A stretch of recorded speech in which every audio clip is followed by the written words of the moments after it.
So this is the approach leading into Raleigh's Storm Machine boat. And this is one of the first levels of the game we made. And it has been gone over and over and over. And as the characters changed, as his jump length changed and jump height changed, this level got changed too. Right. And it's also sort of like the test bed for the lighting, right? Hokyo, you did all the lighting in the game. Right. What kind of stuff was going through your head when you were making this level?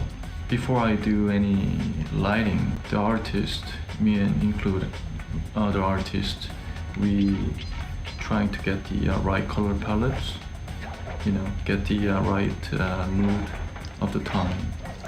The main goal that I was trying to do for this game was not making it too dark, but you still get the sense that you're at the nighttime.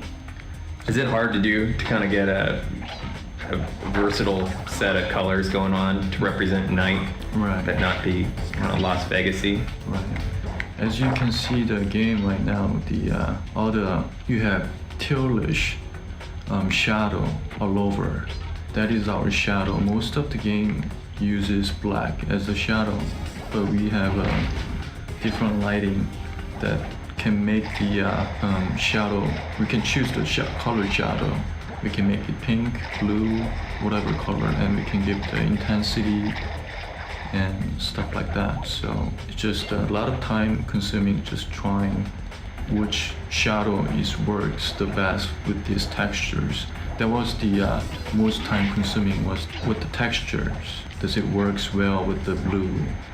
If it doesn't, then we slightly change the saturations or the colors of the textures. We did a lot of process on those in this level. How many times do you reckon you went through this level and relit it? Maybe more than 30 times. Whoa. Yeah. That is intense. Yeah, because we're dealing with the fog and the shadow, and the most important thing is the brightness. If the game is too dark, everybody has a different TVs, so it might look very dark on some people's TV and might look very washed out, very bright. So that was very challenging for me to making it, kind of getting it right, the brightness. You've got a really weird setup here at work where you've got your computer monitor and then 3 TVs right next to each other while you're doing your lighting. And one is a bright TV, one's a normal TV, and one's a dark TV. Right. The reason that I have 3 different set of TVs, I wanted to see the game with really kind of washed, bright, and also very, very dark. So my goal is trying to make it all same with those 3 different monitors, trying to get it all same brightness and the colors.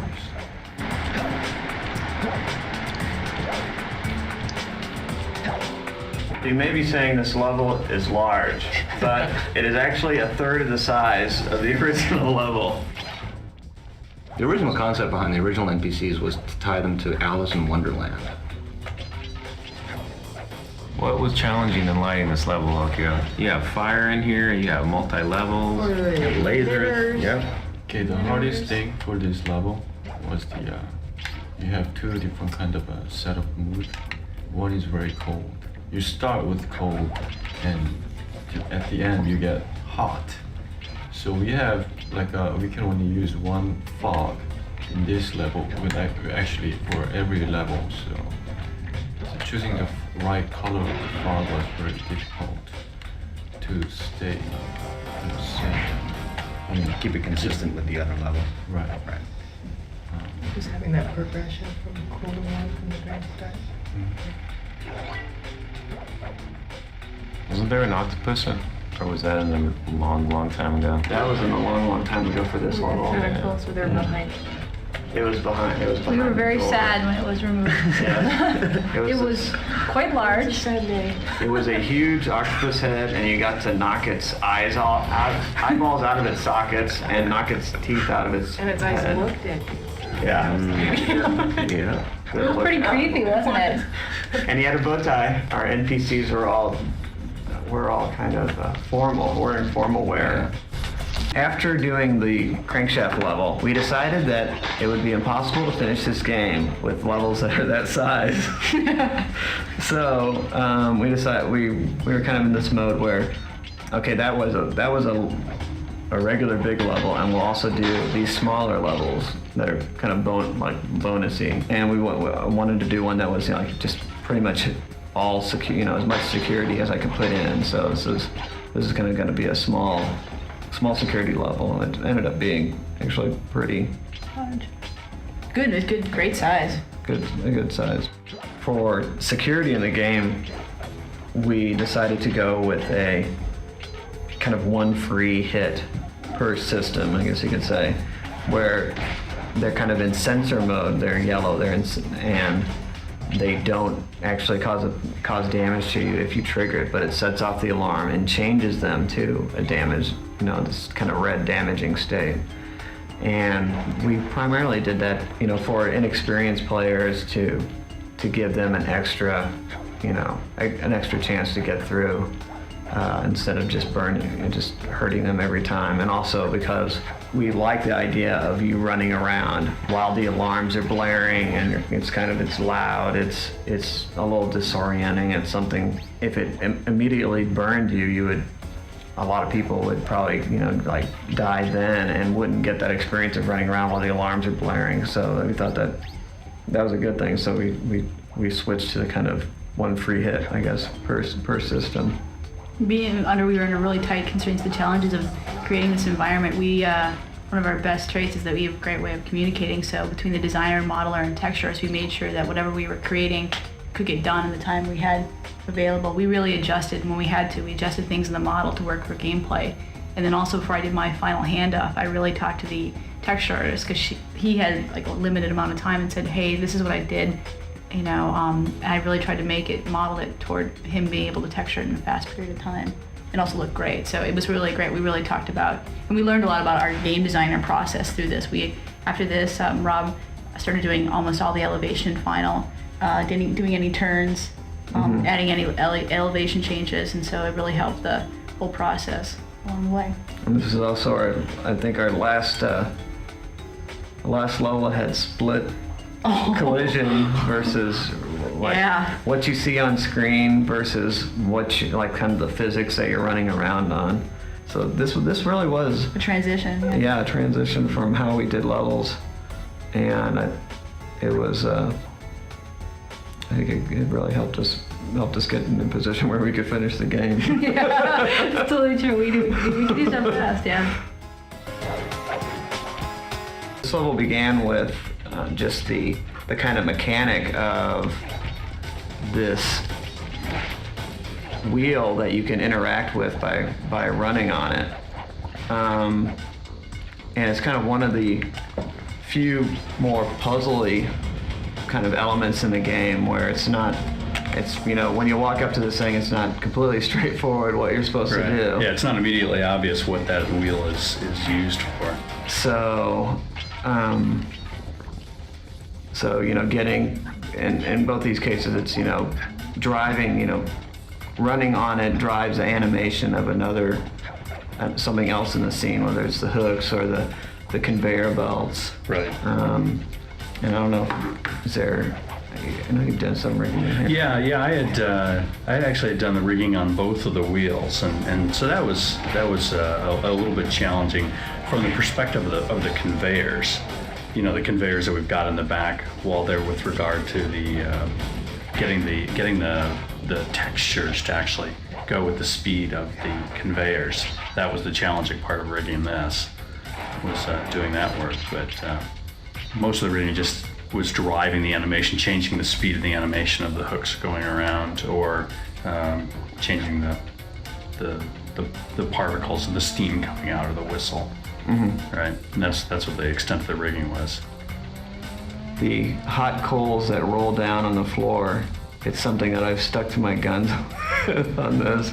A lot of people have not liked the hot coals because I think they're great. Because it's kind of this random thing. It's not something that's totally easy to predict, even though the floor has been modeled with kind of these dips to really, they pretty much, they're real physics, but they're going down a pretty similar path just because of the shape of the floor. There's kind of a valley there that takes it right down to the grading and then Right. back around again. We're kind of actually moving, when the coal gets to the bottom of the shaft, we just move it to the top where it comes out of Yeah. to respawn it. So it's kind of like a transporter or something like that. And at one time, instead of the clues, we had these bags of loot that they would roll on the ground. And it was funny when you would break like a safe open and this bag of loot would come out and it would roll down this hill because it's designed for this coal to roll down, and then it would fall down the chute and then the money would come out of the chute where the coal's coming from. So it kind of revealed exactly how we were doing this. Yeah. I can imagine a player seeing the loot going down and going, oh no, I just lost it. And then looking at the chute and there it is popping out. This is another one of these levels where actually the key is available right at the beginning. You can see where it is. It's a little small, but still the key is right on this ledge, very, very close to that main, that first elevator when you go in. And so you're going to end up going into the level and coming all the way back out on a different level. Brian actually did some initial kind of level layouts for this. Yes. And that's what got me started in the kind of really double-deckering Yes. the game path in here. And we did that in other places too, but this was like the first where we really did a one of the- serious double-decker, different types of kind of challenges on the top and the bottom. And Right. And Hoagie also did the texture maps for all the NPCs. Kind of, you really unified their kind of visual style in a really good way. The main problem for our levels, I mean, my goal is to making it not dark, but give it the night sense, and especially like this level is interior, but you still get the night light. So it was pretty difficult for me to do the lighting at first. I know we've changed lighting models 3 times. 3 times. Right. So each time you got to learn the new tricks of the new lights and then Right. change all those out. Right. That was kind of difficult at first, learning through the new lighting system. But it really helped the visual, since we have the shadow. Most of the game doesn't have the shadow system, so shadow turns to just a black. They cannot make it to the colors, and thanks to our programmers that made it happen.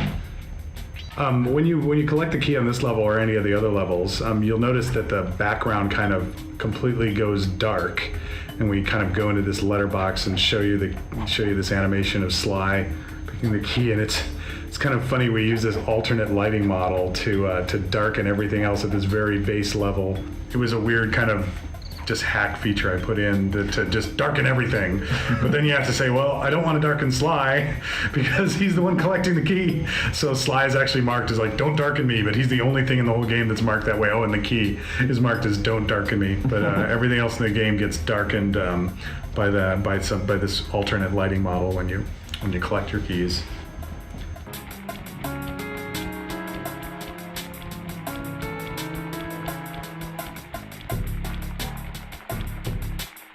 The design for this actually originated at a local Chinese restaurant over lunch one day, where we were trying to decide what kind of minigames we wanted to do. And when I was growing up playing coin-op, I was a huge fan of Robotron, which clearly influenced this a little bit with the move and shoot.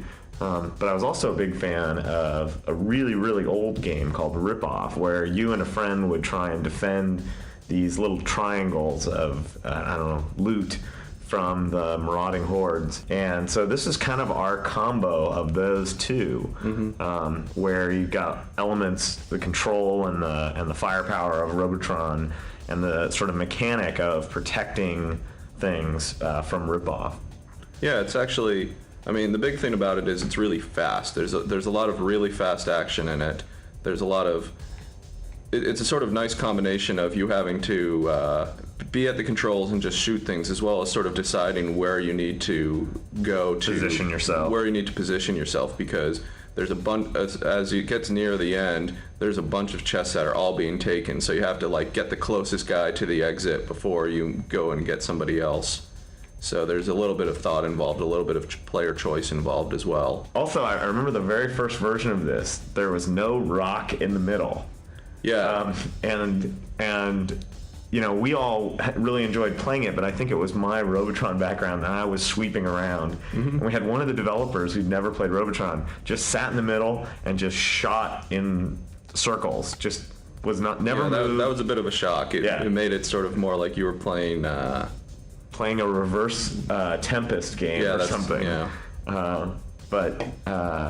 Once we realized that strategy, then we came up with the brilliant rock strategy, which forces you to have to move around a little bit. Yeah, it forces you to at least circle the environment so that there's no shadow behind the rock that you can't protect. One of the big things we always had, similar to the tank levels that we were a little bit worried about with this level, was whether people would be able to deal with having two joysticks at once. And as a matter of fact, some people don't go full Robotron. They don't go full move, shoot independently. Move and shoot independently. They'll move to a place and then stop and shoot, or they'll move and shoot always the same direction. That's correct. They'll always press up on the stick or something like that. Well, they'll move the sticks together in concert. Both sticks always the same direction. But the game is beatable by a variety of players. Yeah. And I think most people, when we've observed it, it may take people a few tries, but everyone seems to get through it, which is, I think, also a really good thing about this minigame. Oh, and it also uses projected, if you look at the texture on the floor, there's a projected texture down there to try and give some this is really actually fairly early on, but it's got some sort of caustics moving around in the environment. So this started off as a puzzle where you were going to come to the end of this boat deck, and actually the top of the boat deck where the first starfish throwing NPC now is, was going to be the training section. And the idea was going to be that there was going to be invisible lasers all over this area, and you were going to have to spray something into the ahead of you to expose the beams, either smoke or frost or something in front of you. And so it was actually laid out very rectangularly, and there were all these things to jump on, these floating platforms to jump on, and you had to kind of, each time you did a jump, you had to kind of look around you for the invisible lasers and then make your next jump. And as we backed away from the puzzly, slower gameplay, that was the first idea that went away. Yeah. So then what came? Well, there was also the idea of, once you got to the rear set of the buoys that floated on the water, that there was a giant fish that was sitting below you. The giant fish. And he was the one that paced you and made you want to move forward faster and get through the level, or otherwise he'd come up and gobble you up. Yeah, so the giant fish, he got cut. Giant fish got cut. We definitely learned a thing or two about physics engines in games. How the predictability of something animated over relying on the physics engine to work itself out is usually... Yeah, the physics engine tends to work well in really clean, isolated situations, or in shrapnel, or in other situations where you want good-looking sort of ambient animation, but not as good for stuff that has to work 100% of the time, super predictably.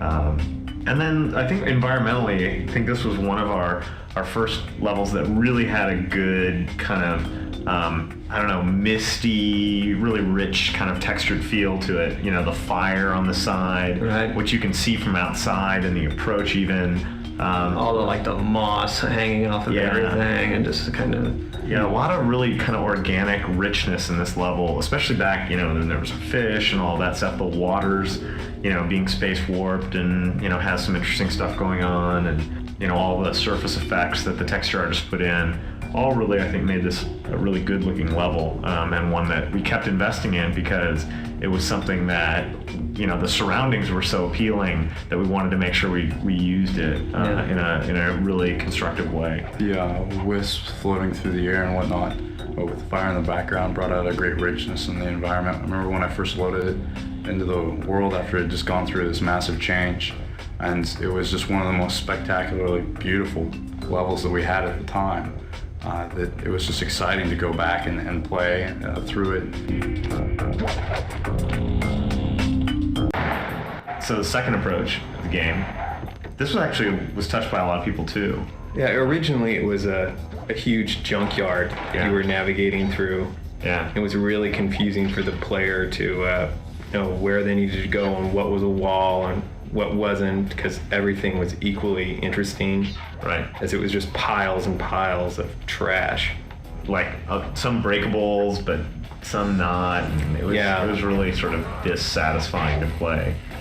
And then it sort of morphed into this mesa thing, primarily to define space that you could and could not walk on. As the player would progress in towards Mesa City, you get more of that kind of abandoned, desolate, not so much junkyard feeling, but ghost town vibe. Definitely. As you went from no man-made structures, and then you find a shack, and then you get to like a house, and then a building, and then multiple buildings, and then this sort of subway terminal. Right. All of which are progressively denser and denser kind of urban images. So in this level, you've got the stick guy, you got the dog, the leash dog. Oh yeah, there's 4 actually that I did in this level. There's the stick guy, there's the card thrower, there's the bulldog on the leash, and there's the jailbird dog. What do you call you have kind of pet names for all the NPCs? I have names for them because I hate calling him stick guy and stuff. So. You don't like stick guy? I don't like stick guy. I'd rather call him Gorgeous Lou. Gorgeous Lou? Gorgeous Lou is the stick guy. The card thrower is Ink Spot Jackson, Dalmatian obviously. The bulldog I never had a name for, because I think the bulldog was actually, I didn't do the bulldog. I just helped on the animation, but I didn't design it. But, and then Polly Shackles is the jailbird dog. Who has the best idol of any NPC in the game, trying to gnaw through his chain. That's pretty good. Ball and chain. Very on theme. Very much. It's always cool when the NPC is showing you what he's going to be doing to you through his idol, so you get a sense what his weapon will be. Those are always more successful. Those guys do it pretty well. Oh, this level features maybe the coolest security setup of them all, where you have that kind of checkerboard on the floor with the floor sensors and the sweeping lasers. And it looks like you're a goner. There's no way in the world anyone could ever get through this. And you can totally get through it, but the thing is, because the security devices have to sense you before they become dangerous, you can practically run through the whole thing and live for it. Live, but you'll be fine. But it looks just overwhelmingly tough. And in a lot of ways, that was our goal in the whole game, was to give the perception of crazy difficulty and make it very doable, so that you got that feeling you had done something exceptional and that Sly was a really exceptional thief. We actually worked hard to figure out how to get Murray into the game, how to make him part of gameplay. Because you liked the character? Yeah, it was fun. So we were trying hard to get Murray into the gameplay, so you actually got to play as Murray. Our original idea was that we'd turn Murray into kind of a Rambo character and give him big guns and have him run around. And, well, we did that, and it really felt out of character for Murray to be running around with a big machine gun. And so all those levels we actually turned into the tank levels. So the hover tank that Sly drives around in and shoots stuff up in, that was originally Murray. You did almost exactly the same levels, but you did them as Murray carrying a gun rather than as Sly driving around on a hover tank. And once we decided not to do that, then we said, well, when we decided to do a racing game, it was pretty obvious that the original idea with the racing game was that we would have Sly driving something, a pickup or an ATV or a motorcycle or something. But then we realized that people were probably going to wish that they could drive the getaway van at some point in the game. This was an obvious place to do that. So once we decided to do that, then it became clear that that was where Murray was going to be playable. He was going to be the driver, and in the driving levels, you could be Murray. In any of the dialogues, you can move the left and right joystick to actually slightly change the angle of the characters' heads. So you can make them nod yes and shake their heads no, or make them swirl their heads in little drunken circles. Did you ever figure out what speed this thing is actually going at? Yeah, If it were translated to real world land? Everything inside the engine's in centimeters per second. And this one, the van tops out at about 3,000 centimeters per second, which I think is about 45 miles an hour. But what's this hot dog sign you were talking about? The backstory for this level is that Murray's doing something, who knows, and ends up getting hungry and goes off looking for food while Sly is risking his life trying to retrieve the previous raccoons. And that's based on real life. Yeah, That's what happened at your company. Yeah. We've had a running joke through the development of the Mugshot 300 level of whose face is it on the giant hot dog stand. Murray Sniper. This was actually the first, of the levels that we did where Murray was active in it. This is the only one, I guess the driving levels made it too. Yeah. But this was an attempt to get Murray involved in the gameplay a little bit, get him out of the van into a situation where he's not comfortable, and have Sly cover him. Yeah, plus seeing his big belly all over, moving all over was worth the price of admission. So probably the biggest challenge, I think, on this level was just getting the controls right. We went through how many? We went through about 3 or 4 different control schemes. We had fully manual. We had fully manual, which was people kind of hated. like, it was kind of like the Binocicom, where you zoomed with the right analog stick, and people were having. It wasn't good. It was too hard. Too hard. Then we did single click zoom. You had single click zoom, so you could be either fully out or fully in, and this was better. It was better, but it wasn't great. And then finally auto zoom, where the sort of the guiding principle was Murray can never be off screen. Yep. And so what it is we want to try to keep Murray in focus all the time. So even if you move quite a bit away from him, you can still see him. He's pretty small on screen, but you can still see him, and this takes care of a lot of issues with you losing track of where he is. Yeah.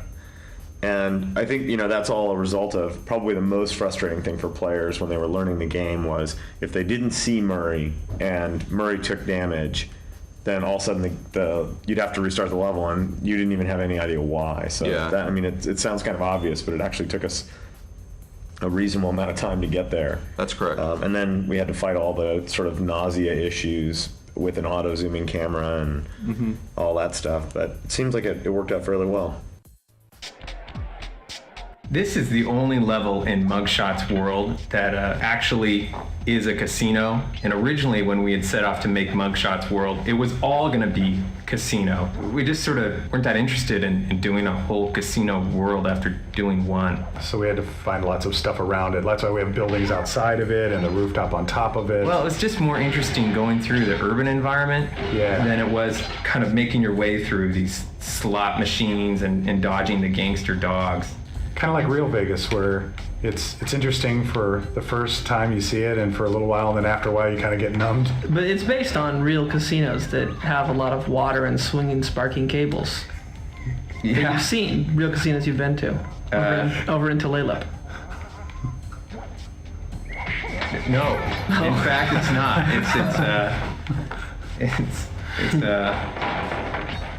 It's not.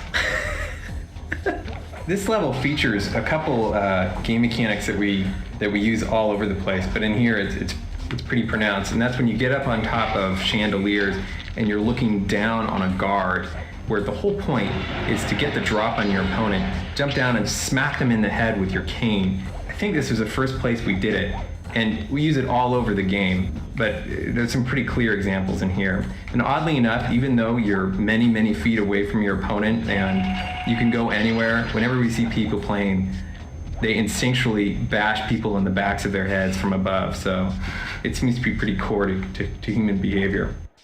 Another very core Sly Cooper kind of gameplay concept is what we call M+1, and M standing for mechanic.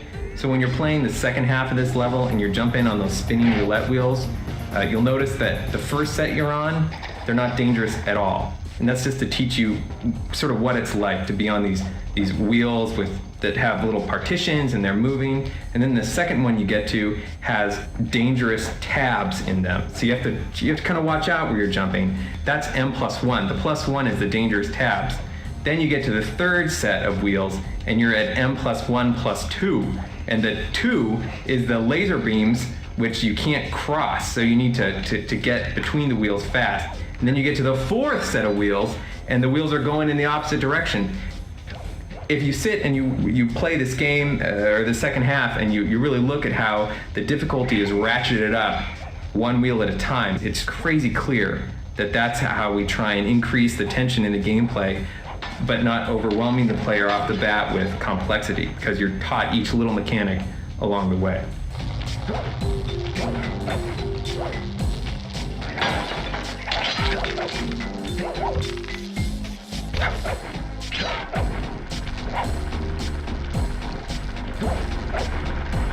Sly, this giant roulette wheel is spinning too fast to jump counterclockwise around it. You'll have to jump in the other direction to try to land on the green section.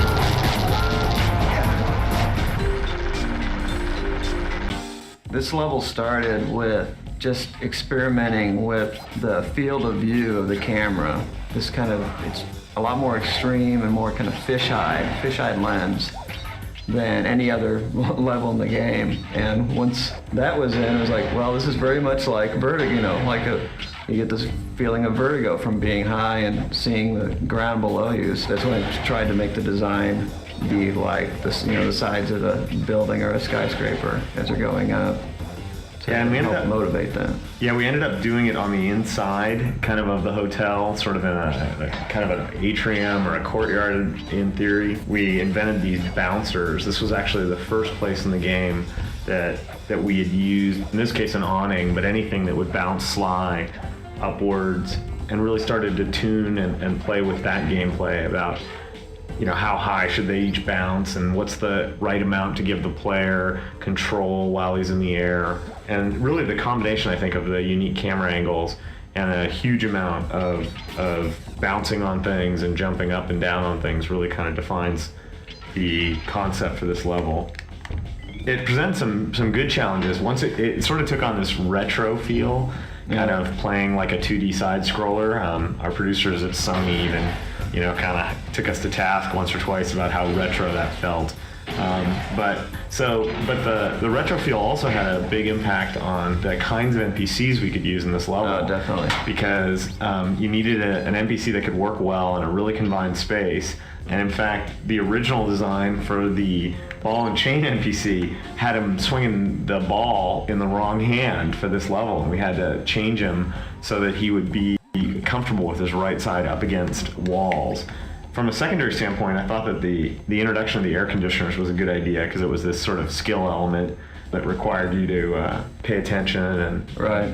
It was one of the few really leftover in terms of mechanics from some early designs for the game, where there are these things called break falls, where you would, it was like the air conditioners where each one you hit, it would fall away. So it was very much the environment's kind of getting destroyed and your choices are getting limited as you're going. So you have to do it, pretty much do it right the first time. Yeah, the stealth sections, these were some of the earlier sections to use the duck and to use cameras fairly heavily. I thought pretty successfully in this case. You get some different looks that you see elsewhere in the game. And the last section in the bedrooms, sort of the bouncers go up through the ceilings, which was kind of a fun change. Gave us some real sense of three-dimensionality as you kind of pass through the floors. It was a fun change. And then the big finish, the precarious big finish, where you have to sneak out onto the sign. I don't know, all in all, a pretty successful level.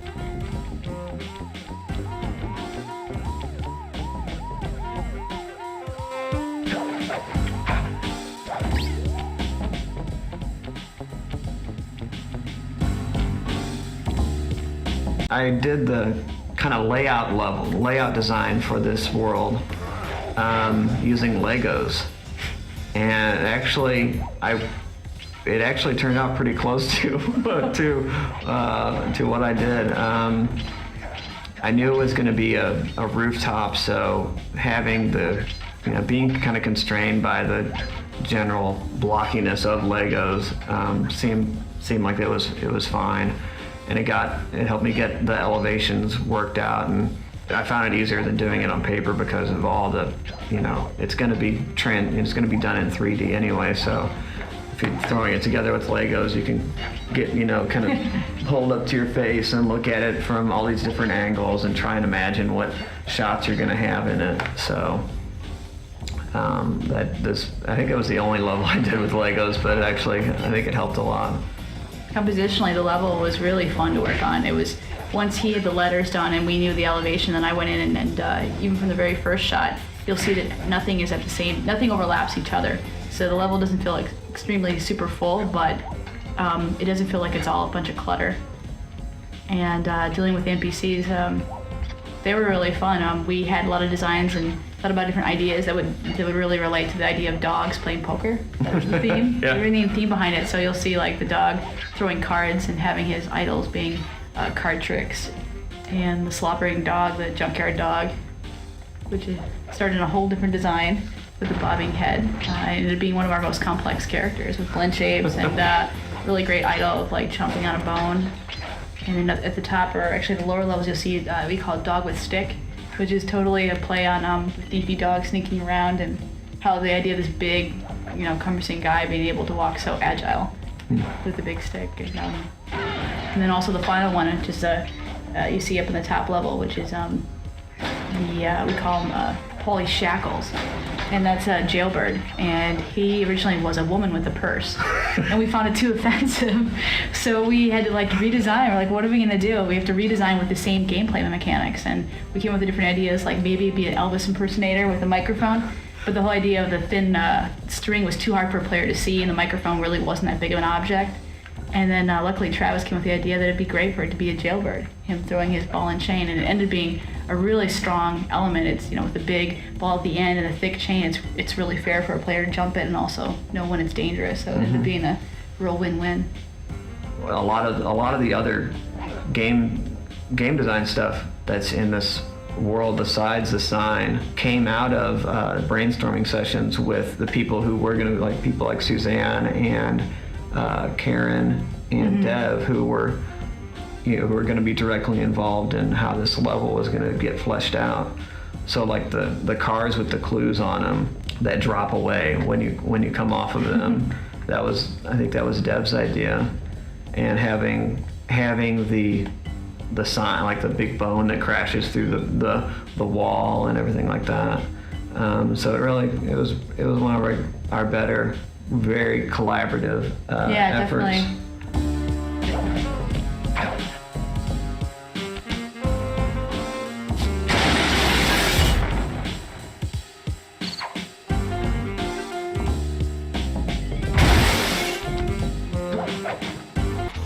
I started working on this pretty much the day after I saw the movie and I was pretty interested in the funky rooftop scenes they had in that film and the landscape created by those rooftops.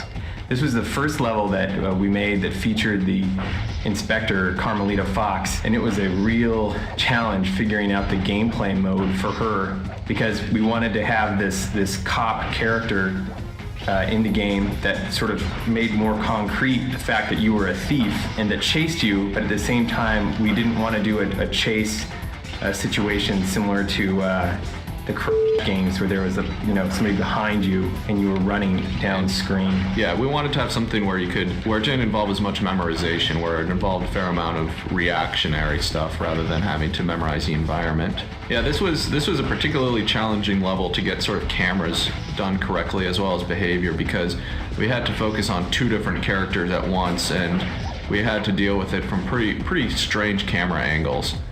There's a lot of change, so this was definitely a test for doing the camera angles. It's weird for the cameras in particular because Carmelita needs to be on screen, Sly needs to be on screen, Carmelita's shock missiles need to be on screen, as well as all the areas that Sly needs to jump to or climb on need to be on screen. So you have all these requirements, And at the same time, you don't want to have the camera bonking into like chimneys or pipes or what have you. So if you look at how all the rooftops are laid out, the tallest elements will be at the point on the roof farthest away from the area in which the camera travels. And that's totally on purpose so that you won't be occluding your vision of Carmelita or where you need to go. Yeah, in this one, it's more sort of the upper left corner of each building. So what inspired Carmelita? Carmelita is a composite of two characters. Well, the first thing, right, is that we just wanted to have somebody saying, hey, Sly, you're a thief. Because otherwise, you know, you're not really making off with a lot of money here.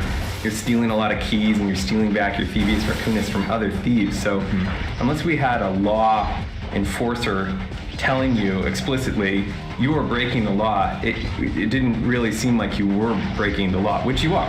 Anyhow, Carmelita is the product of really wanting to combine two characters. One is this inspector character from the series, Zen, who is a detective that hounds you, and it's pretty standard, right? It's sort of like Javert and Jean Valjean. A lot of these, you know, works of fiction that are about a criminal character have this tireless cop that hounds them all the time and their relationship. And the second character that we were pretty overtly riffing on was this federal marshal and a bank robber, and they fall in love, but they can't be in love because they're on opposite sides of the law. So Sly and Carmelita, they have that thing kind of going on where she is both his true nemesis and love interest at the same time.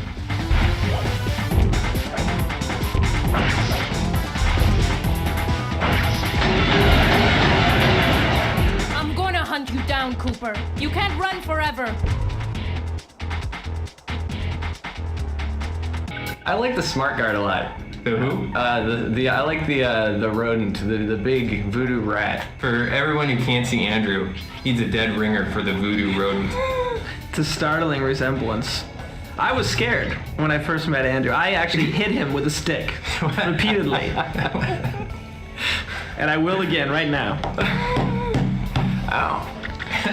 The voodoo rodent was one of the few in this world where I could actually sort of act out what I wanted him to do to any extent, and so he's the most humanoid, I guess.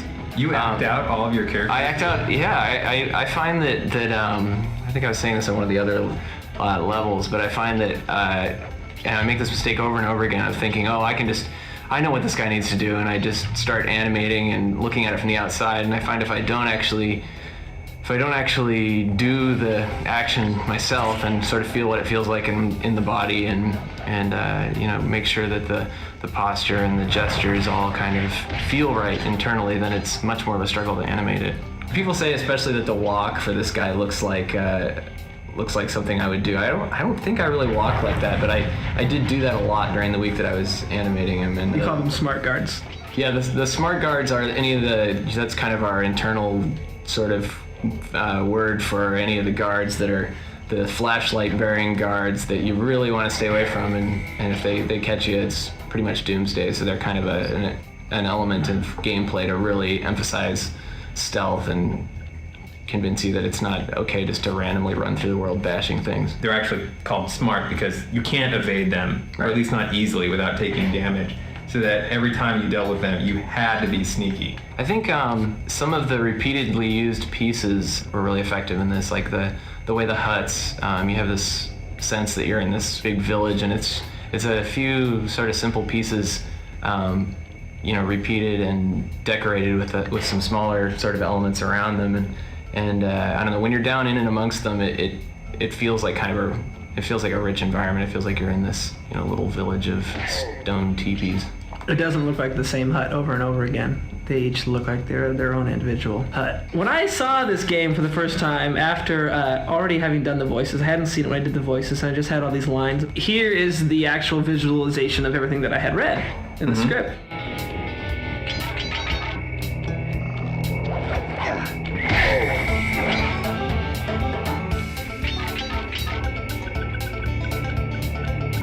One of the things that's sort of interesting about this level, it's the first one that actually has a big shot to open the level. As we were developing the product, this was the first game level that we built and had that, yeah. Yeah, so that there's a really low camera looking up at the gate to try and give the sense that there was something very large inside, and to kind of be imposing, like the gate in the original King Kong movie. Right. When they get off the boat, there were all these natives who were sort of fearing the other side of the gate. We're trying to get that vibe across with this initial shot.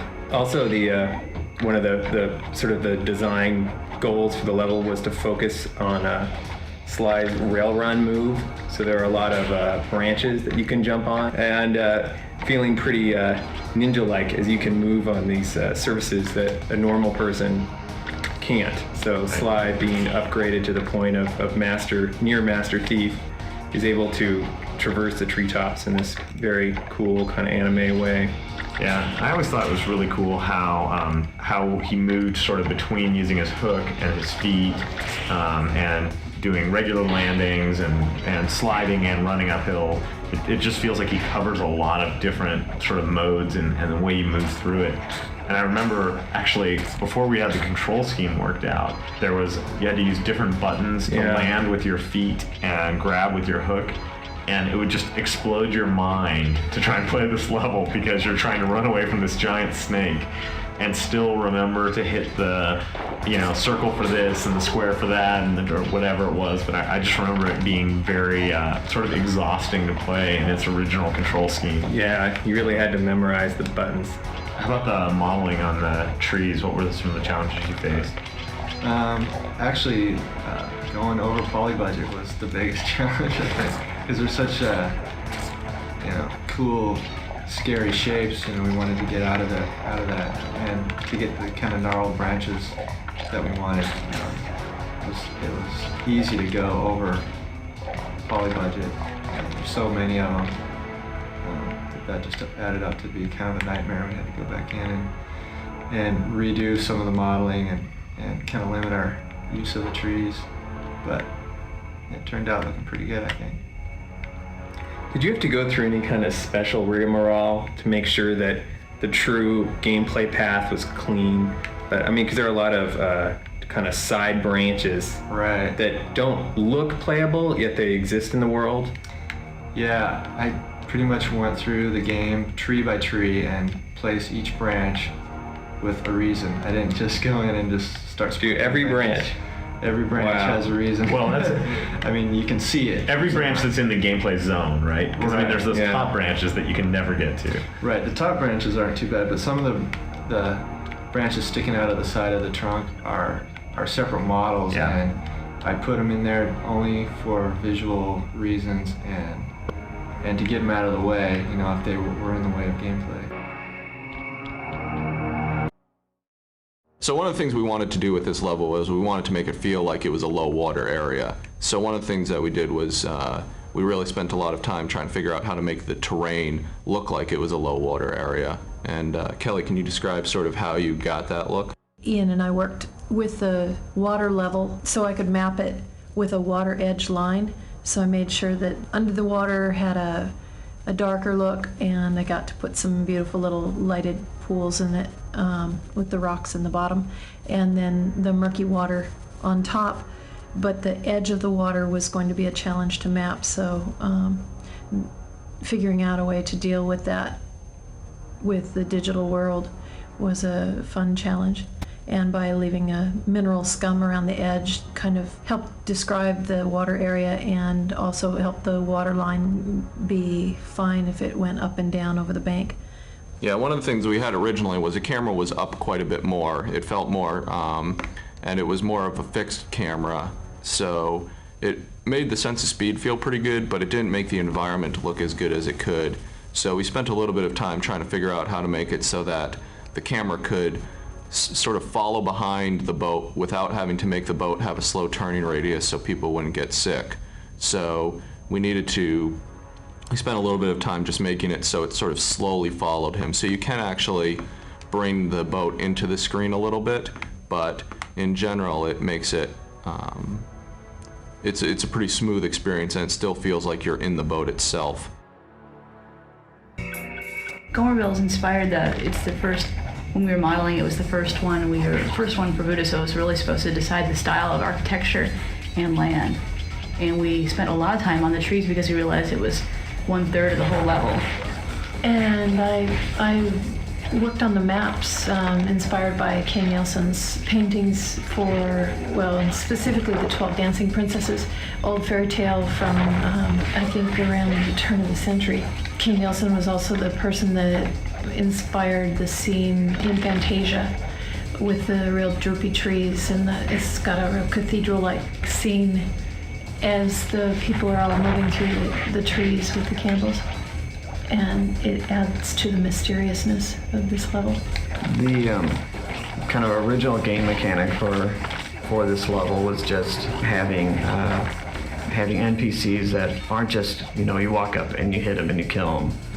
They're NPCs that are getting generated from something. You have to fight them down to get to their source and then take out their source. So that's where it started. And luckily, since we're in Voodoo, having them be ghosts makes a lot more sense than a lot of other NPCs. So once Andrew got in and did the modeling and animation of Travis's design for that round ghost, it really took off, because just having the fingers going while he's kind of chasing after you. I love the ghost in this level. Yeah, and a lot of the great camera angles you see is not by the modeler, it's all by the game designer.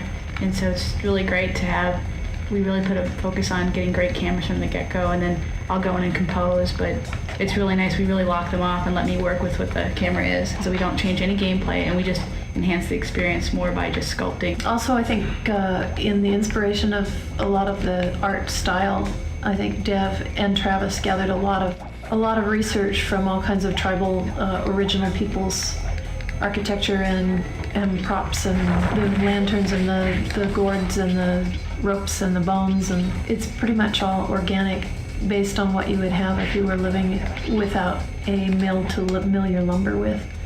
And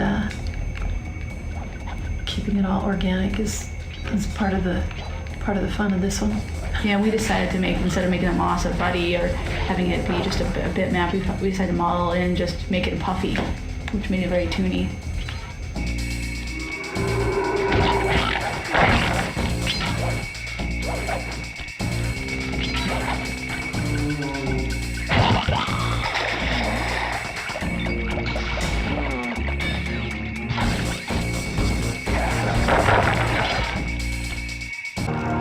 The whole waterfalls of soup with the hands and the bones in it are very much inspired by and the scene where they're going into get the or whatever. There you see this big cauldron of soup that has hands and all this gory stuff in it, and I was like, well, it's nice as in a pot, but as a waterfall, I would like that very much. That really grosses me out. It made me happy. Yeah, actually, we all like very happy. I just thought that was your thing. I didn't realize the it was grosser an it is, inspiration. the happier Karen you are, the grosser it is. Yes. More chunks and bits and nibbins, ribbons and gristle. The juicier it is, the better. Yeah, originally we were experimenting with how to the very first one had the floor and the ceiling were two separate objects, and the walls were skinned between them. So when the floor, you would jump on the floor and the floor would move around and the whole walls would stretch and distort. But like being on a tongue. Being on a tongue that's pulling on the cheek or something, right? Yeah, the floor was like a trampoline, and then the entryways would stretch and distort, so the actual doorways would get smaller and bigger. Right. Fitting the number of smart guards in this level that we wanted was pretty difficult, because these were probably the most ambitious smart guards in terms of just the number of animated pieces they had, was, I think, more than we tried to put in one before. And so we ended up having to do all this clever stuff to get them all in there and get them animating like we wanted. Really, there's the difference between the initial texture pass in a level and when Karen has time to go in and put all these light cobwebs and all this really nice atmospheric sort of stuff. Atmospheric texture buddies and just texture kind of accessories in the world. It really makes a ton of difference.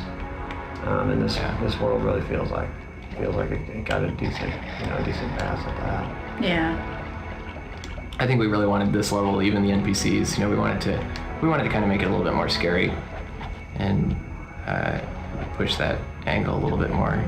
It's still stylized and has this animated feel, but we wanted it to be, the glowing eyes. I think Hokyo did a great job of kind of integrating all the NPCs by giving them all the same sort of glowing feel. eyes. And Real consistency. exactly.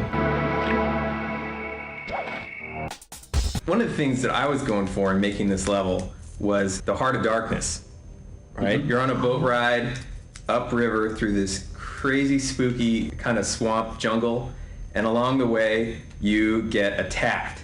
But you can't get off the boat, and the boat's not going to stop. It keeps moving, so you're forced to deal with things as they come along, and you need to react quickly because the boat, it just keeps on moving upstream, till eventually you get dumped off at this kind of spooky spider temple, which of course has more danger, but the boat was really the thing that started it all going. What kind of things influenced you, Matthew, when you were working on the art for this level?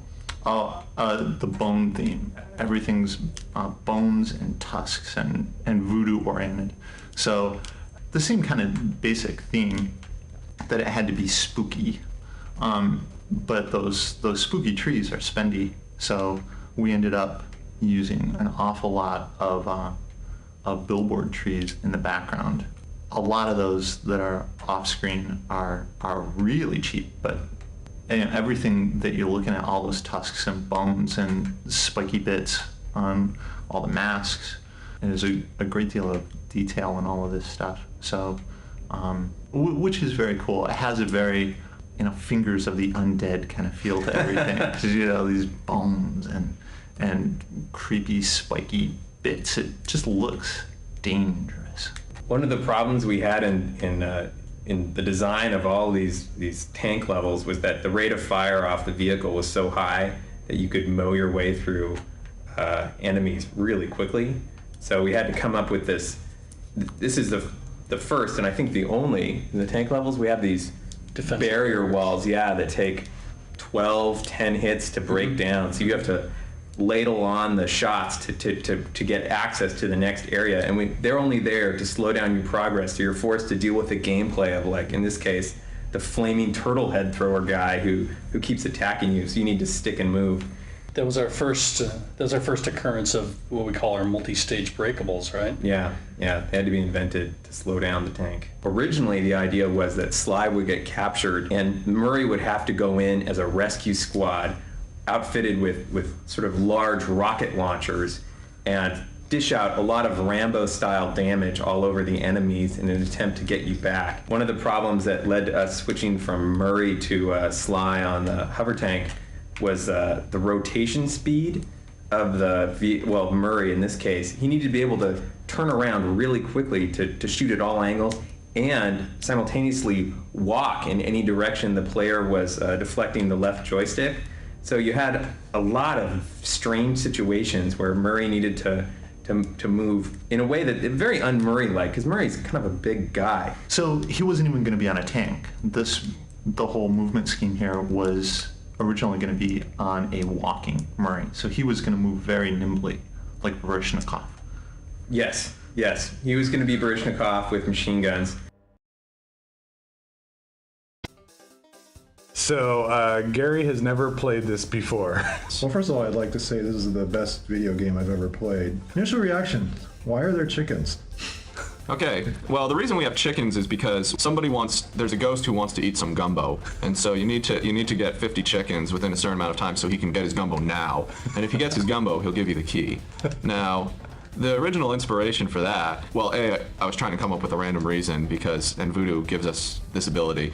But doing a little bit of research, there was this guy called Papa Legba, and he always had chicken sacrificed to him, and he liked gumbo. So that was our sort of initial inspiration. And then we ended up using the otter ghost because we had that resource already available to us. Oh, right. So kind of fit in with the whole. Well, it was all about sacrificing chickens, and I must say that Zelda was definitely a bit of an inspiration for this. Like in that game, there were parts where you were able to sort of grab chickens and throw them around, and abusing chickens is always fun. There's bomb-toting roosters, which helps explain a lot of the logic behind this particular level. So one of the things that we were trying to do with it was originally there wasn't an enemy, and it was just you going around and hitting things, and it was okay, but it wasn't there wasn't a sort of additional tension thing. And the other thing was you could quit early because you knew that you didn't have a chance, or you had a chance of getting them.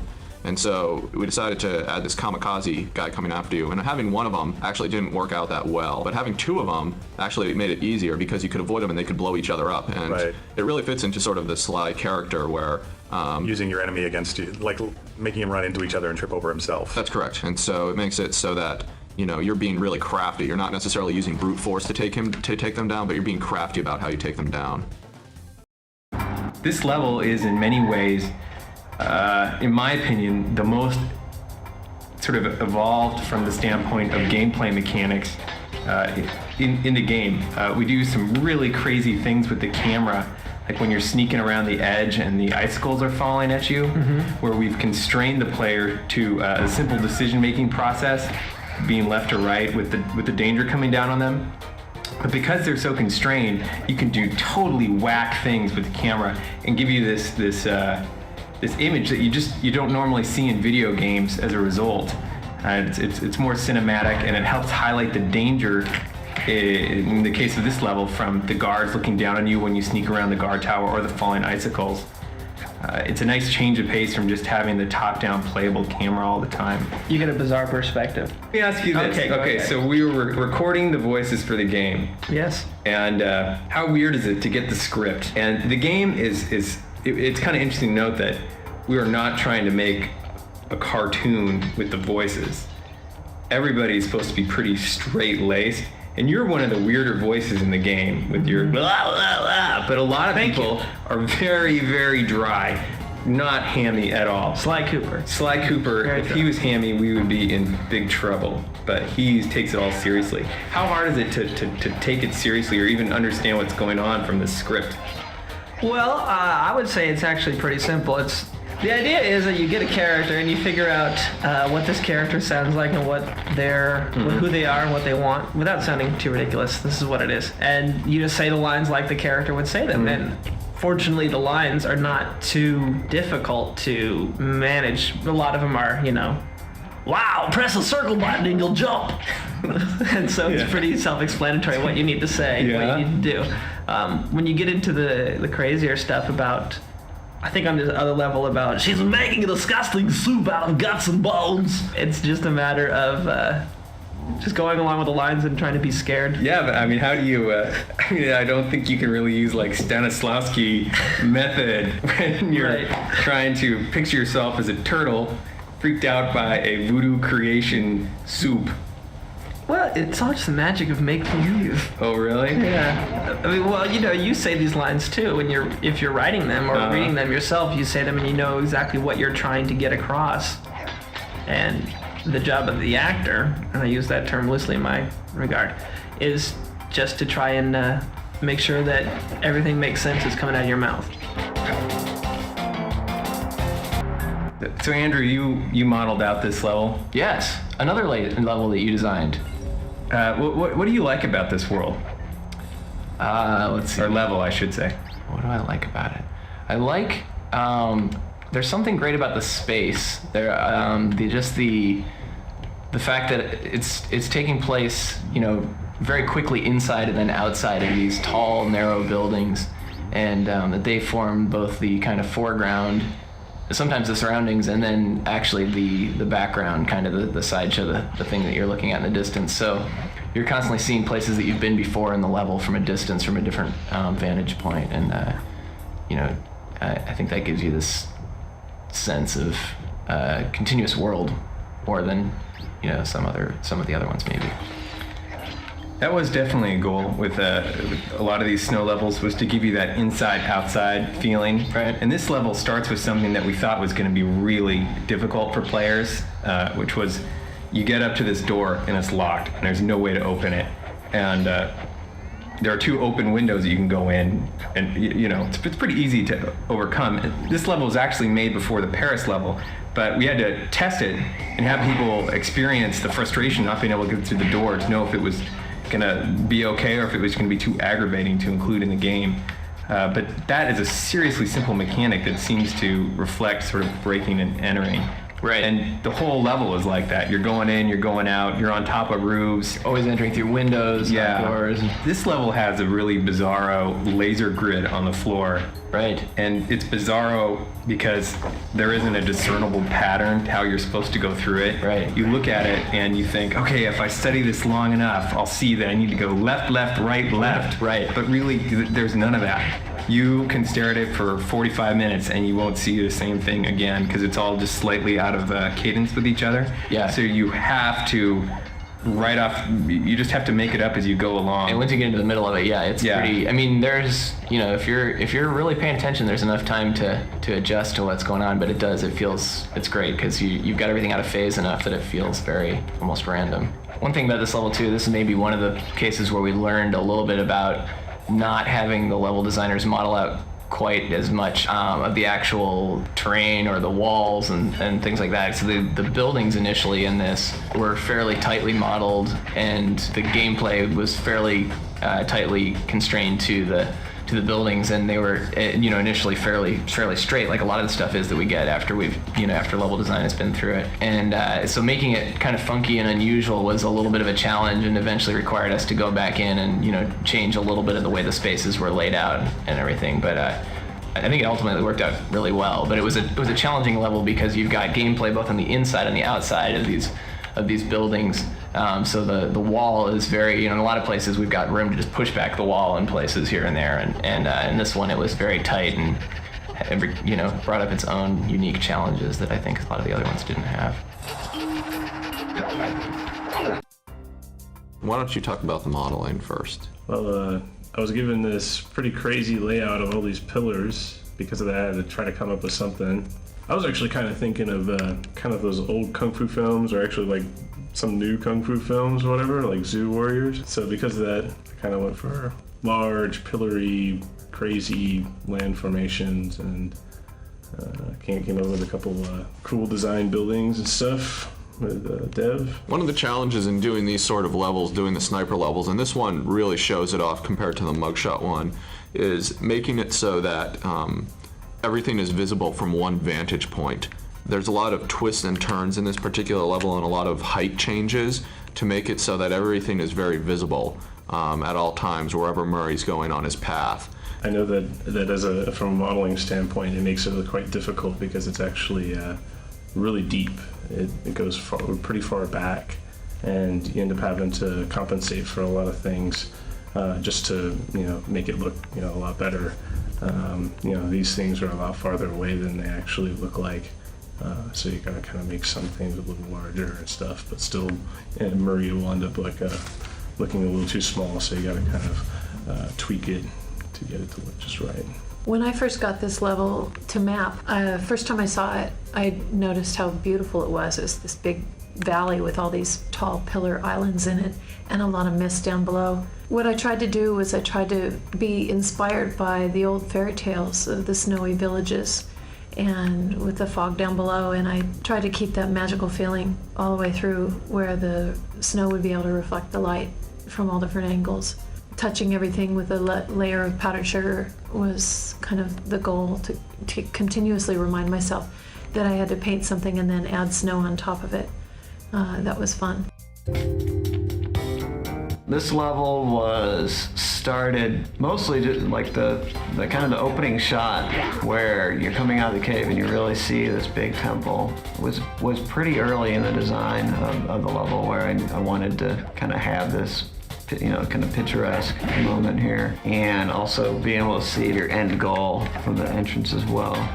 This is one of the more, I guess we call it pretzeled levels, where the course is very much kind of going around itself. It's kind of using this one art space for the different game mechanics. So instead of having a long corridor that has all the mechanics and we have to do art all the way down that corridor or whatever, we take it in one space. In this case, we go outside the temple, we go inside the temple, and then we go across, and you're still able to see the temple when you finish the game, and it's kind of, you're looking down on it. So it's really trying to reuse the art assets by staying in the same space as you're going through the level.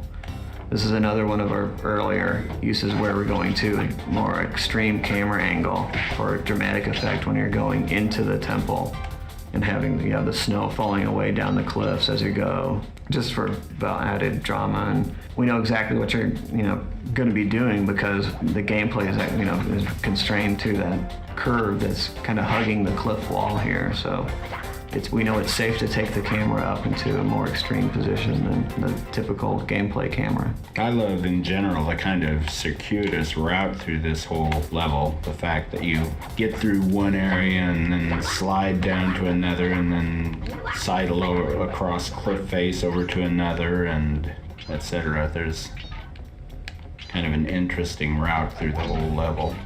I like the firework platforms too. Those were a great idea. I think this was the first use of this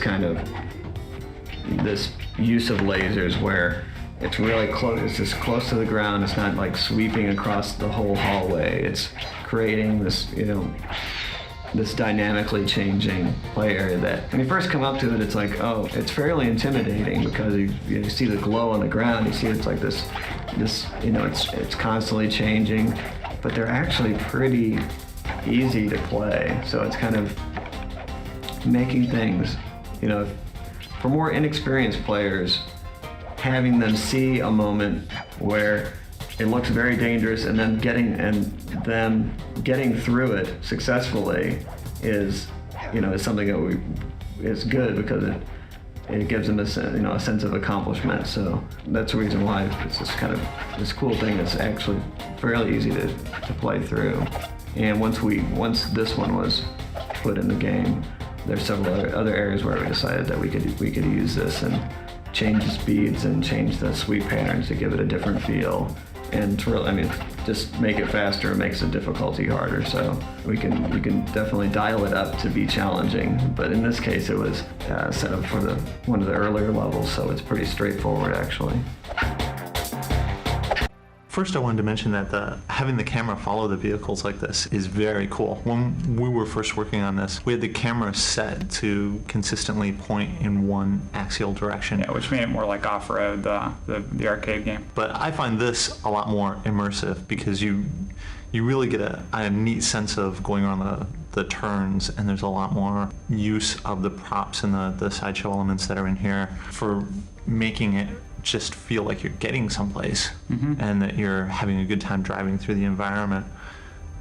Getting this to look like it matched the rest of the snow levels was not difficult, but what I wanted to do was also give it some more unique features, and as opposed to the one in the mugshot level, I wanted to try and make it feel like you were up high, more like the architecture in S-Barrel. Having a lot of ravines that you're going over and the fact that you're on the bridges and making use of some of the more dramatic architecture that we have in these levels, the mountains and the tall trees, and giving it a lot of vertical feel in the architecture of the landscape.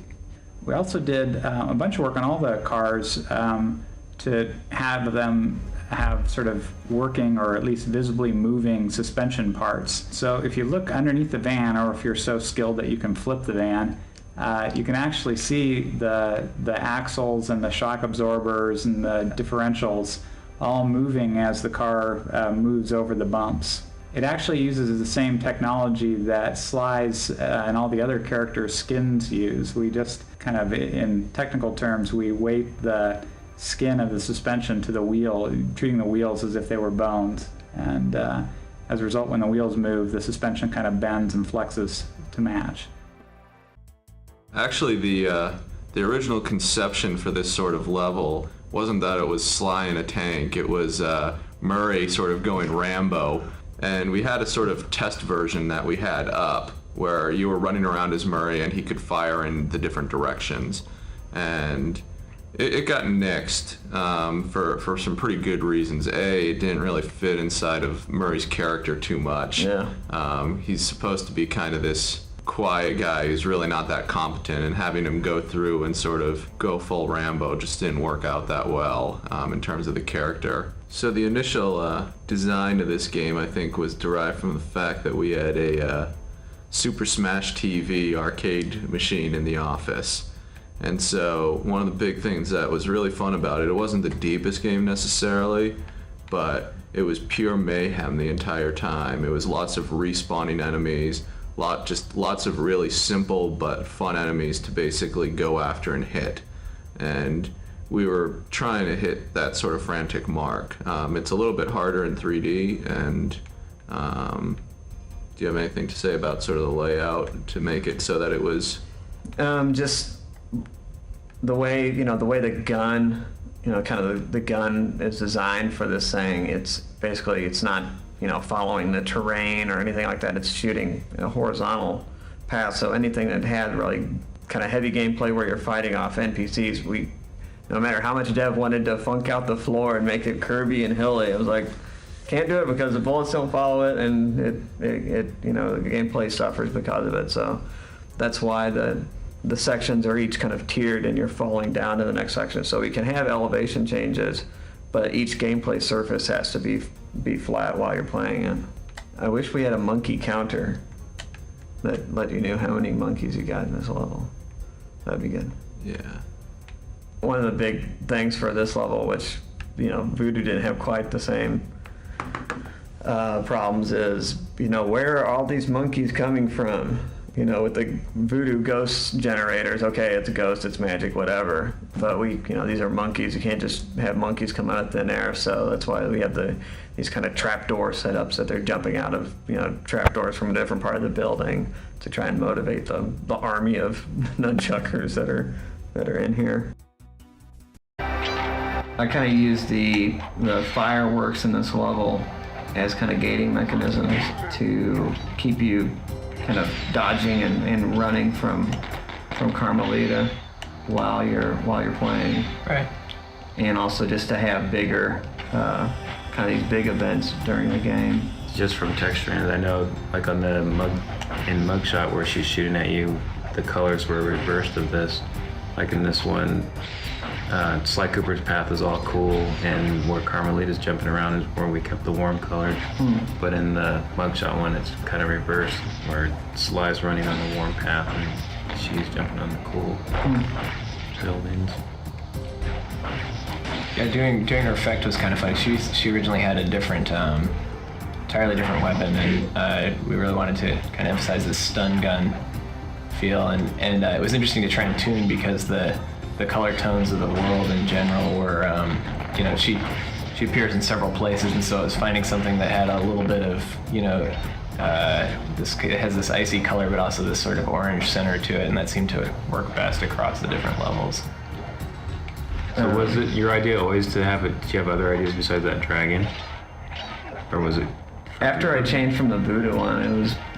I think Devin was the one that mentioned trying to see if we could do a dragon for it, and then which was good because for a Chinese dragon, you have that great shape that you could fold. I was able to fold it and shape it how I needed it for where she's going to stand on and stuff like that.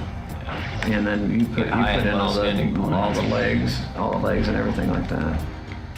Yeah, so we're trying to think of places on the dragon, on the high and low points of the humps of the dragon, and then also there are these kind of freestanding poles in the abyss of the mist that you can see down there. Just having her stand in as many different places as possible made her feel really like she was sort of part of the world, but always just out of reach. Yeah, that's a big thing. You have to keep her on screen. Right. Keep her large enough to see her, and at the same time make it seem like you could never get to her. Right. So the you're not tempted closest to leap off the path to your death or something like that. One of the first drafts I did of it had a giant panda Buddha statue laying on his side where she was jumping on. It just wasn't the same. So I'm glad we went with the golden dragon. Never got to see that one. I tried to keep it away from people. It wasn't very good.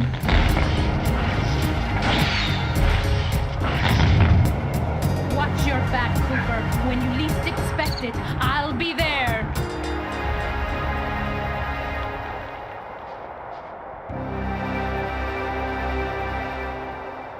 this level is the first level to feature the new battering ram That's on right. the van. It is. It is the battering ram level. It is.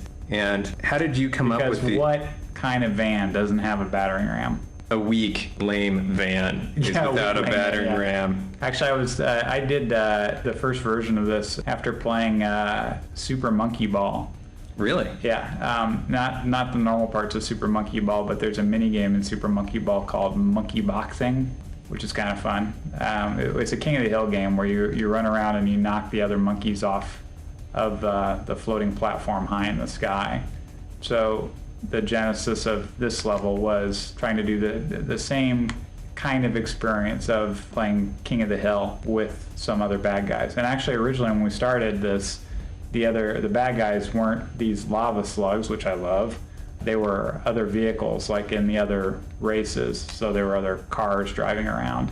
And then we changed them to be the lava slugs and made the game more asymmetric. At the beginning, you were doing battle with a bunch of other cars, and they were about as fast as you were, and they had about the same abilities you did, except for the punching bar. They didn't have that. And when we added the lava slugs, we made it much more asymmetric. The lava slugs are much different in terms of what they can do than the van is, and that makes it a little bit more interesting. How are the slugs different than the van? They go a lot slower. Oh. They got a lot slower, so they can't get to as many, because then it's a little bit more fair. You have to get, I mean, there are lots of the lava slugs, and there's only one of you, so you need to make sure the van's more powerful. That's true. So the players is definitely smarter than the lava slugs. They're not very bright. Yeah. But having the van be more powerful is a big win as well. That lava slug actually uses the same code as Sly's tail. Really? Yeah. For what part? The whole slug is a tail, basically. That's how. That's grotesque. Yeah, it's kind of gross. So when they turn, it's actually kind of the tail code that's making the back of the lava slug not react immediately. That's not animated. That's actually our tail code running. Same's true for the raccoon tail on the van. It actually is a miniature version of Sly's tail. When you whack these lava monsters back into the lava, they've got this little trough that they just start walking back up. You never kill any of them. Right. It's the same squad of 4 lava monsters. They just keep coming back for more. Right. And if you really want to... They're pure evil. Yeah, right. You cannot destroy them. This is the control room to Clockwork's Death Ray. And it's no secret, we moved on this one pretty fast. It bookends the Bentley's little hacker situation, in that it motivates why you actually need to be saved by Bentley when you get captured in Clockwork's gas chamber. And the goal with this level was to feature a lot of Sly's moves, and also to bring back the barrel mechanism where you snuck around in that with the deadly darts that would shoot you if you stepped on the pressure tiles. What were you thinking about when you were making this stuff? Fritz Lang's Metropolis and Charlie Chaplin's Modern Times, that sort of an antique industrial Frankenstein's laboratory kind of feel. So I was trying to make it look very sort of antique deadly.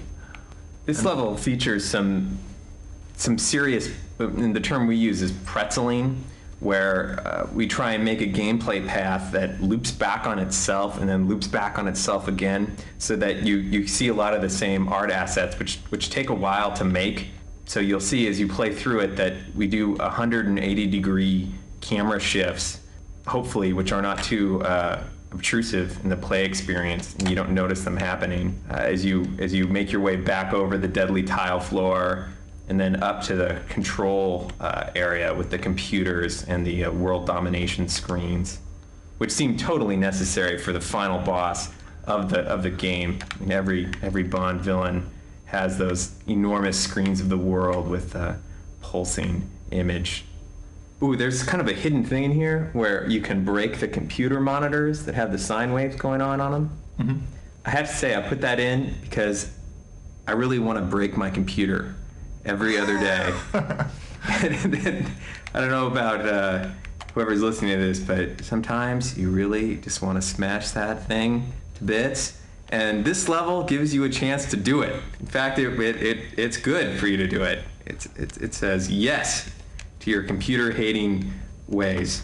I think that adds something to the evilness of the computer, that it goads you into destroying the monitor, which ultimately has nothing to do with the computer at all. You're right. You're right. That is. You just destroy the screen. And I know. It's fooled you into thinking that it is the screen, but it's not. It's a metaphor. It's the box at the bottom. It's a metaphor for how vile and sneaky Clockwork really is.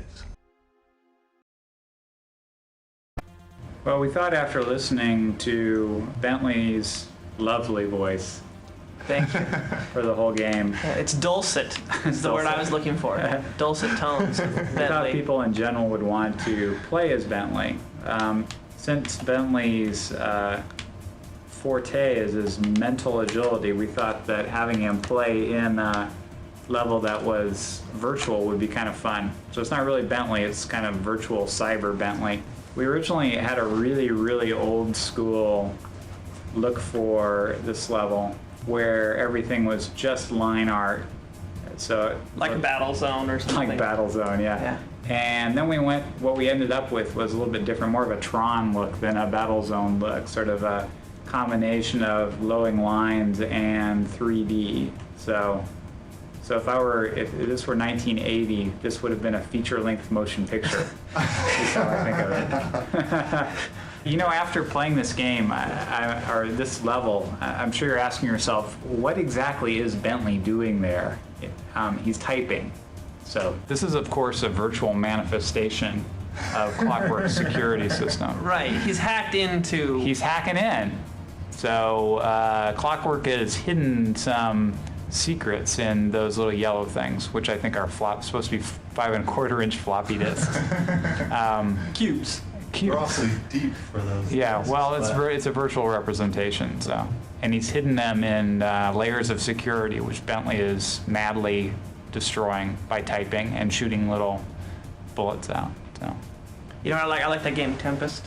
yeah, that's a good game. You might consider making that one. Next time. It's a running joke, Matt. Did you know that? No. No, everyone on the art team has been agitating for a game in the spirit of Tempest without actually using any Tempest intellectual property. Really? Because that would be illegal. Yeah, of course. They all want to have Tempest. Whereas clearly I wanted to have asteroids. I think our internal model for the entire game is that there are no parallel lines. But that is not true in cyber Clockwork world. It's an absolute necessity. Yeah. And Bentley is finally happy to see these lines. Because I think Bentley would like the game better if there were more parallel lines. I think Bentley would like the game better if it was all math. Yeah. If it was just a math game where you did some addition and subtraction. Cool. Yeah. And worked out some square roots and some logarithms. Sure. Factors and primes. Yeah, exactly. Why didn't you put any primes to factor in this game? I don't know. We wanted to save something for the sequel. So Chris, you want to tell me why reverse? Why it's called Reverse Sniper? It's called Reverse Sniper because you're playing as Carmelita. You're not Sly trying to protect Murray. You're trying to protect Sly as Carmelita. One of the issues we had with this was that we were a little bit worried about people being confused that they're no longer Sly. We were hoping that people would understand you're Carmelita, you're trying to protect Sly. One of the things that was really nice about this is it sort of turns the tables a little bit. It also gives you a really good view of Sly. We needed to improve the camera controls quite a bit for the sniper level. The sniper controls that we originally had worked pretty well for the Murray levels because Murray moves pretty slow. In this level, because Sly moves so much faster than Murray and does so much more sort of vertical move than in the Murray levels, we really needed to improve the camera controls quite a bit for this. And so that was one sort of other thing that we needed to change for this level. And really, in the initial camera position, everything about it was composed by Chris, by the designer, by you. You know, it was. We adjust things along the way, which is one of the highlights of the level, is that we really adjusted things to be actually better play and to also compose a bit better to make it more like a big like a lava dam, a big industrial lava dam. But the initial shot, all of him was like the composing with the whole volcano, and I just funkified. Yeah, by the time I gave it to Suzanne, it didn't look that great. By the time it got done, it ends up looking like this great dam, and there's all these moving parts that Suzanne put in. Originally it was very static, which, because you're not traveling through the world, it's really necessary to have a lot of moving parts. From the very first shot, all the elevation you're seeing is actually done by the designer, which is, you know, all the elevation changes, the diagonals, the path is pretty much final. Like, we changed about 10% toward the end to make it more interesting, and but that was really final. So it's kind of surprising because visually it's really interesting. You know, you actually really, as a designer, really thought about the big picture, about the path being interesting, so I didn't have to do that much modification. As we were originally designing, we thought it'd be cooler if they came out of lava caves, because that was organic, but it didn't work for play, and so we, being a machinery thing, we said, oh, let's just make them all pipes. The nice thing about the pipes, they have a little light source on top that kind of tells you, like, it should be blinking and things like that to tell you, like, hey, the lava guy's coming. And every time you see that pipe, you know by the model that, oh, the lava guy is going to come out of that. It's like these consistent elements that you model that, like, kind of leads the player to know what's going to happen next. So this is one of the final, later design worlds for the end of the game, for the Clockwork levels. And pretty much it started with a piece of Peter Chan's artwork. Concept art, yep. Where he had this awesome tower of clockwork that looked like clockwork. Originally it was a lighthouse. It was originally supposed to be a lighthouse. Yeah. But it had, all these pistons and gears and just all this crazy machinery in it. And actually it was around a bunch of windmills. Remember the whole theme was windmills, and you were actually going to be using all the different awnings to get you up through the level, right? Eventually to the top of this clockwork tower. Right. You guys just decided that volcanoes were much more dangerous than windmills, or? No, it's a windmill and a volcano. In a volcano. Oh. But this is all that's left. Naturally. When I was doing the gameplay for this, I really wanted to keep that, that kind of silhouette of the shape of it pretty intact, where it's got the two legs and everything like that. This is almost right on to what the concept drawing was. Amazingly so. Like pretty darn close. Which is a first. The voodoo head. Yeah. The voodoo hub. And so for some of the gameplay that's kind of in between the legs, that has like the cables and hooks, I needed to keep it something that, at least from a distance, we could fade out. It wouldn't be, it wasn't just some big architectural element. It was something that we could go, okay, that's either not there or it makes sense why it's kind of faded away, to keep the good silhouette or, good shape that it has. Mm-hmm. So Peter started with the initial silhouette of this thing and the idea, but Travis did a lot of the concept work on this, like all the really neat stuff that you travel around on. Is there any elements on here that already had some sort of, I guess, functionality that you'd had to do concept work for, that was kind of, you knew you had to keep it within this kind of frame of? The platforms of the thing, it's when the sequence where, well, I guess the whole game is really the sequence, but as the thing's malfunctioning and falling, the metal plates that fall down in front of you they had to fit into the clockwork structure. So it's like these big metallic wings. Yeah. So that would really help sell the idea that this thing was falling apart as you were going, or as it was sinking and you were pretty much just absolute climbing all over chaos. Mm-hmm. And at least from a game design perspective, definitely this is the end of the game. This is, utilize all your moves to work your way up the structure. So there's spires, there's rails, there's pipes, there's hooks. Every evil thing Rob McDaniel could put in it. Yeah. Yep. The final challenge. Yep. Or the next to final challenge. It's totally Rob McDaniel special. This whole last sequence is just evil. Hidden demons.